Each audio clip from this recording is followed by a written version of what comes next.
Hello and welcome to RC. This video of the race box weathering has come sooner than I expected. That's because it's the weekend of early October here in the UK, and because I don't know when this is going to be uploaded, and the weather has been disgusting all weekend. We've had rain all day Saturday and so far all day today.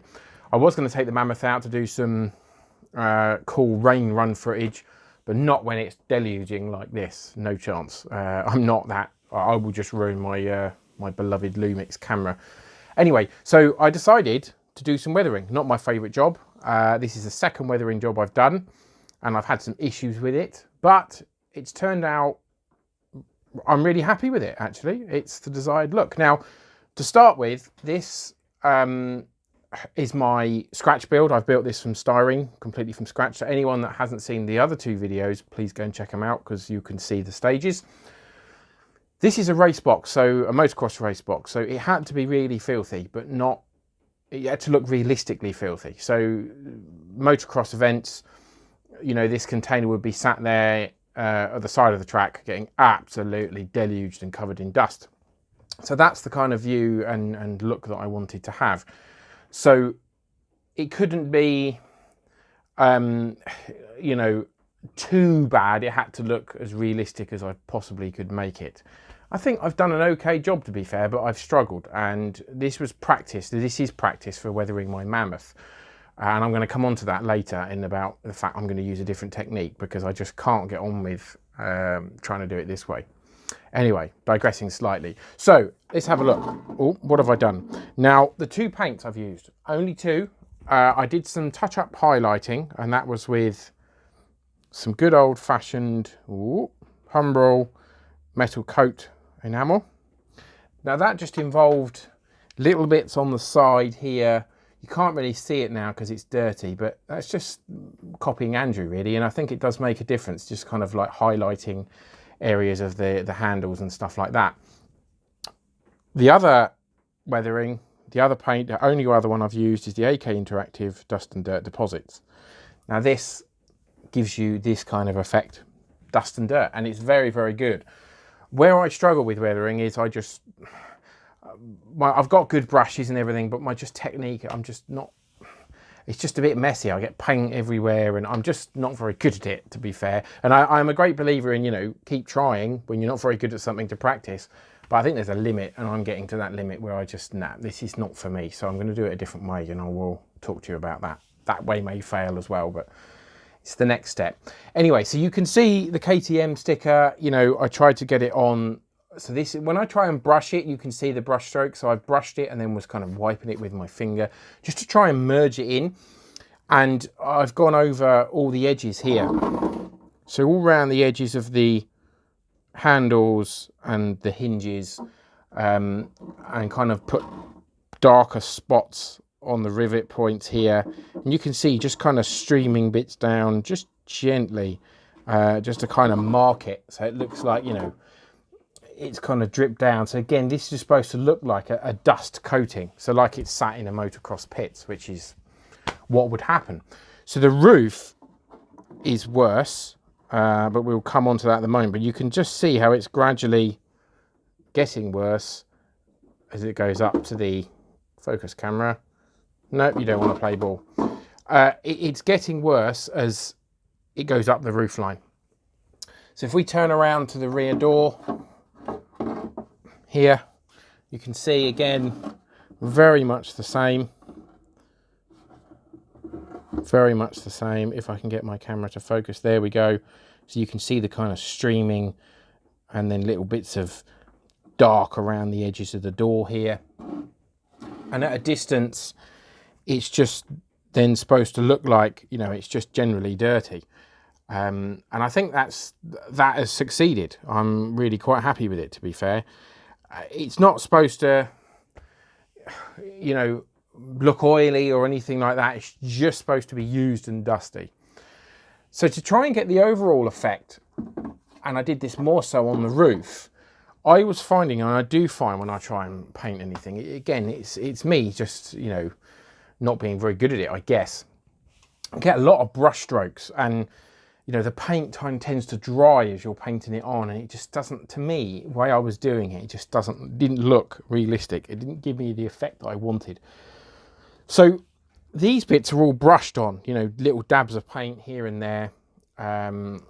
You can, you know, see the little lines running down, the collections of dirt have gone down in the rain. But the overall effect was achieved by me getting a scouring sponge. Like you get a cheap washing up sponge, a sponge on one pad on one side and like a green scouring on the other. And what I did was I just poured some of this onto a flat plastic cap, dabbed the sponge in it, you know, moved it around on the cap so it soaked up all the paint, and I just gently brushed it downwards. Now I could hear, I'm so glad Andrew didn't see me doing that, because he'd have just probably have gone, what are you doing? Because everything that Andrew does generally is kind of finesse and little bit at a time. Whereas I just kind of got bored yesterday and a bit frustrated because I couldn't get the effect and the look I was wanting. So I just thought, right, I'm going to try anything I can think of. And I think it's worked quite well, because I didn't want brush strokes going down. It's not the effect you'd get. So that, you know, I've got areas of really bad dirt that I did with a brush collected here, and then going down with the sponge with the dust spot, I was a bit, how's it going to dry? But it seems to have dried fairly well. I'm really quite chuffed with it, to be honest. And it looks a lot better, because before, when it was all shiny and red, so I've lacquered it and then weathered it. Before it was so shiny and red, it just didn't look right. And plus the truck's quite heavily weathered as well, so it needed to kind of blend in. It can't be, you know, I wouldn't get it exactly the same because it's Andrew's weathering, but I didn't want it exactly the same. You know, the truck and the race box aren't always in the same place.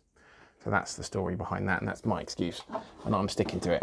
So the front here, you know, you can see, again, just the stickers were all very bright, obviously. So just a light layer of dirt coming down the front of the sticker, just because I don't think weathering, I think it looks best on camera when it's kind of, you look at it and it comes up subtle on camera. It's just all these little bits add up, and that's something that I guess Andrew's taught me, I suppose, and it's right. You know, when you look at the trucks he's weathered for me and his own, when you look at it, you don't necessarily pick out lots of individual detail and say, oh, he's weathered this and weathered that. It just looks used, and that's, I guess, when you've hit the right mark, I suppose.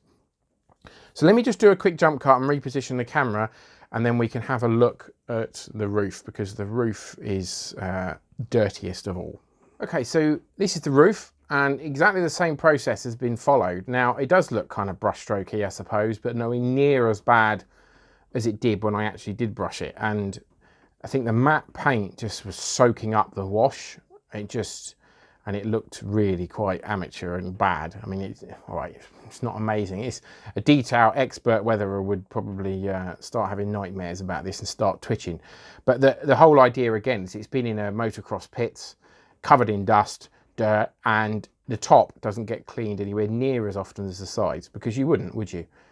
You wouldn't be able to get to it very often, and you wouldn't bother because you don't see it. So that was my thinking, and, you know, collecting of dust down in the corners, kind of, you know, down here, and then, you know, collection of dust and dirt and all sorts there. And maybe some of these strokes are where, you know, someone's tried to clean it with a broom, brush some of the dirt, not done it properly, because that's the kind of thing that I would do, and think, oh, I'm bored now, and that's it. But yeah, I think it looks great. So without any further delays, let me get the MC6 down, and we'll put it on the back of the MC6 for the big reveal. There she is. How cool does that look?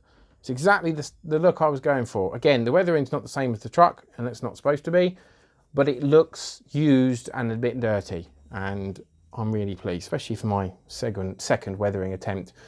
I'm not sure about the Castrol tins, whether, or the, you know, the, what do you call them, drums, whether I should weather them or not. Not sure. They might be, you know, they've just been put on fresh, so why would they be weathered? Don't know yet. Depends whether I can be bothered. But I need to get this out on the run. I could just imagine this going past the camera. Let's have a bit of a closer look. Yeah, I can just imagine this coming past the camera, kind of looming into shot. It's going to look epic, if I do say so myself. And I'm absolutely over the moon. So really quickly going on about weathering, I am going to try weathering pencils, AK interactive pencils. I'm a bit of an AK fan just because when I search for things, they've come up, lots of people have rated them, and I want to give them a try. And I think, you know, the issue I have is trying to get really fine lines, and maybe I'm probably not looking after my brushes for you, but I just get paint splodges everywhere and you've got to dry it off. And I don't know, I'm just not very good at it. And I think, you know, I've tried and quite a bit and I just get frustrated. So with that frustration, I then get bored. With things like that, my patience goes pretty quickly. So my thinking is, and having watched a lot of the reviews of the pencils, you know, it's much easier with a sharp pencil to draw a line in a groove. With the with the Mammoth weathering, I'm just going to pick up on lines. So a little bit like if I turn the camera around, Andrew has done on the front of the cab here. So just this definition, you know, and sure, if you know what you're doing and you're good with it, you can do it with a brush, because obviously he did that. But I want to try it with a pencil now, with it, you know, kind of draw the line in and the very, very, very damp brush just kind of smudge it away. And I just want to give it a go and see how it looks, because I think personally it will suit me and allow me to be more accurate. And the Mammoth, I'm really quite terrified about weathering it, to be honest with you, because I don't want to ruin it. And the fact that it's watercolour, because all my weathering paints are enamel, and these being watercolour, they're not special. They're just like people have said in the reviews. It's not in reinventing the wheel. They are just watercolour pencils, but you know, it's just AK have done it, and I want to give them a try. So I've bought various different sets, and I will do a Mammoth weathering video. I will try it first and then do some videos on it, because I think, you know, it needs to be pretty special, and I'm going to take my time. And I think I'm quite excited about the pencils. Weathering doesn't necessarily excite me. It never has done, but this, I am quite excited about it. So there could be quite a few bench videos coming up about it if it goes as well as I hope. But yeah, the race box is finished. So thank you all for watching. It's been quite a quick build, actually. Andrew's box is coming along really nicely, and it's looking amazing. The jealousy radar is sky high at the moment, and yeah, so well it should be, because it looks epic. So I think there should be another bench video coming up from him. He's putting in the windows and doing some weathering and stuff, and he sent me some photographs as a teaser, and it's good, very good. So keep an eye out for that. As always, thank you for watching. Please like and subscribe. Any comments, you know, please welcome. Bring it on. The more the better. So yeah, we'll see this out on the run soon. Thanks for watching. Take care. Bye for now.